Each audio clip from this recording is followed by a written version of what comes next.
पेश पहली मुलाकात और वो कही कसी शाम की 7:30 बज रहे थे। बाहर आसमान में काले बादलों ने डेरा डाल दिया था और ठंडी हवाएं खिड़की के पर्दों को बेतरतीब ढंग से उड़ा रही थी।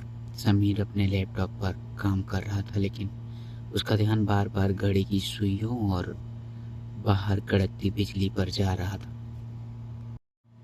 तभी डोरबेल बजी। समीर ने जैसे ही दरवाजा खोला, सामने आहाना खड़ी थी।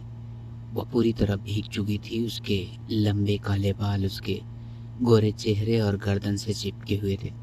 पानी की बूंदें उसकी पलकों से होकर उसके गुलाबी होठों पर ठहर रही थी। समीर उसे बस देखता ही रह गया। तुम्हारी सादगी पर मर मिटे हैं हम। तुम आओ तो बाहर आ जाएं। इस कदर भीग कर आई हो पास मेरे कि धड़कन खुद ब खुद बेकाबू हो जाए। समीर, अंदर आने दोगे या यहीं खड़े खड़े मुझे और भिगोगे? इरादा है, आहाना ने कांपते हुए होठों से मुस्कुराते हुए कहा। समीर ने हड़बड़ाते हुए उसे अंदर बुलाया। Oh, I am so sorry Aahana, तुम पूरी तरह भीग चुकी हो। अंदर आओ, मैं तुम्हारे लिए तौलियां और कुछ सूखे कपड़े लाता हूँ। नजदीकियां और आगा। आहाना समीर के चेंजिंग रूम में उसकी एक बड़ी सफ़ेद शर्ट पहनकर बाहर आई।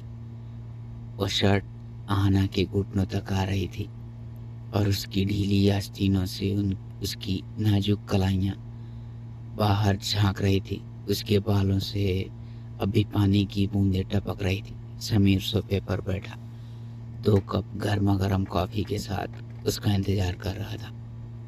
जब आहाना उसके पास आकर बैठी तो समीर के नथुनों में उसकी भीगी हुई त्वचा और मोगरे की परफ्यूम की मिली-जुली खुशबू घुल गई। कमरे में हल्की मध्यम रोशनी थी और बाहर बारिश की आवाज़ बैकग्राउंड म्यूजिक की तरह गूंज रही थी। थैंक्स समीर, अगर आज तुम ना होते तो मैं इस तूफान में फंस जाती। आहाना ने कॉफ़ी का मग अपने हाथों में लेते हुए कहा।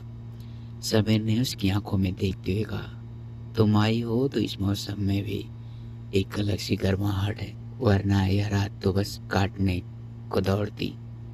दोनों के बीच की खामोशी अब गहरी होने लगी थी।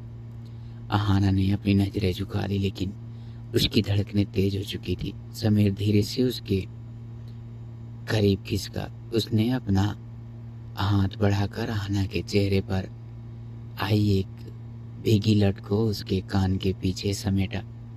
समीर की उंगलियों का छुअन आहाना के गालों पर बिजली की तरह दौड़ा। धड़कनों की रवानी और पहला चुंबन। समीर की उंगलियां अब आहाना की ठुड्डी पर थी। उसने धीरे से उसका चेहरा ऊपर उठाया। आहाना की झील जैसी गहरी आंखों में इस वक्त सिर्फ और सिर्फ समीर के लिए बेपनाह मोहब्बत और चाहत साफ दिख रही थी। नजरों का मिलना तो आम बात है, पर रूह का रूह से सामना कुछ खास है। छू लेने दो आज इन प्यासे होठों को कि सदियों की प्यास बुझने की आस है। समीर के होंठ आहाना के होठों के बेहद करीब आ चुके थे। दोनों की गर्म सांसें एक दूसरे से टकरा रही थी। आहाना ने अपनी आंखें धीरे से बंद कर ली, जो समीर के लिए एक सहमति थी। समीर ने बिना देर किए अपने होंठ आहाना के नरम गुलाबी होठों पर रख दिए। वो चुंबन शुरुआत में बेहद धीमा और नाजुक था, जैसे कोई कांच की कीमती चीज को छू रहा हो। लेकिन जैसे ही आहाना के हाथ समीर के कंधों पर कस गए, उस चुंबन की शिद्दत बढ़ गई। समीर ने आहाना की कमर में अपना हाथ डाला और उसे अपनी तरफ और कस लिया। आहाना ने अपनी उंगलियां समीर के बालों में फंसा दी। दोनों के होंठ एक दूसरे के रस में डूब चुके थे। यह सिर्फ 2 शरीरों का नहीं, बल्कि 2 रूहों का मिलन था।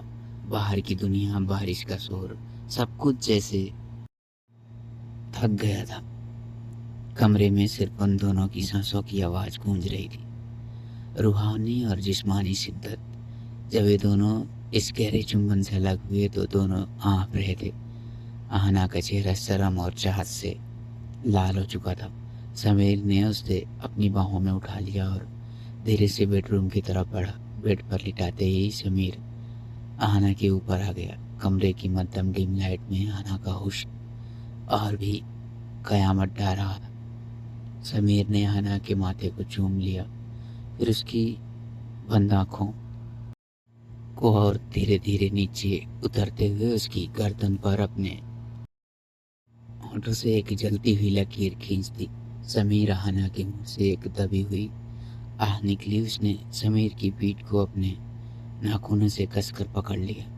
समीर ने आहना की शर्ट के बटनों को एक एक कर खोलना शुरू किया। हर खुलते बटन के साथ आहना की धड़कनें और तेज हो रही थी। समीर ने अपने हाथ उसकी मखमली पीठ पर फेरे, जिससे आहना के पूरे बदन में सिहरन दौड़ गई। खुदा करे कि यह रात कभी ढले ही नहीं, हमारे बीच की यह दूरी अब बची ही नहीं। खो जाएं एक दूसरे में इस कदर आज हम कि जिस दो हों मगर धड़कन जुदा हो ही नहीं।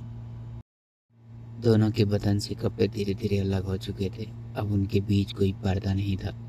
समीर की मर्दाना छुअन और आहना की कोमलता आपस में एक सूर में बंध चुके थे। समीर का हर एक चुम्बन आहना के बदन के हर हिस्से को अपनी मोहब्बत से सरोबार कर रहा था।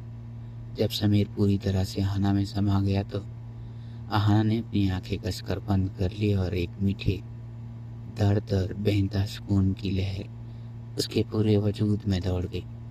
उनके बदन पसीने की बूंदों से चमक रहे थे और दोनों एक दूसरे की बाहों में कसकर जकड़े हुए चरम सुख की ऊंचाइयों को छू रहे थे। वह रात उनकी जिंदगी की सबसे खूबसूरत और अंतरंग रात बन गई।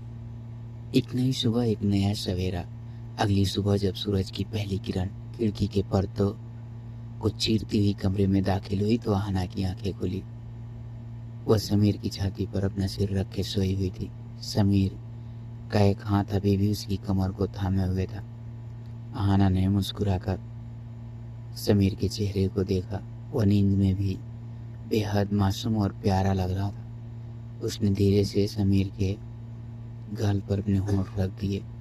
समीर ने अपनी आंखें खोली और आहना को देखकर मुस्कुराया। Good morning my love.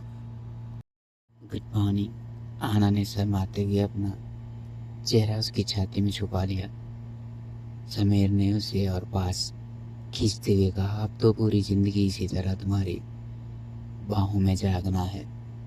दोनों एक बार फिर एक दूसरे के आगोश में खो गए, ये जानते हुए कि उनका यह प्यार, यह रूहानी और जिस्मानी रिश्ता अब हमेशा हमेशा के लिए अमर हो चुका है। अगर आपको हमारा वीडियो अच्छा लगा तो कृपया चैनल को सब्सक्राइब करके हमारे इस छोटे से सफ़र का हिस्सा बने। आपके प्यार और सपोर्ट के लिए धन्यवाद।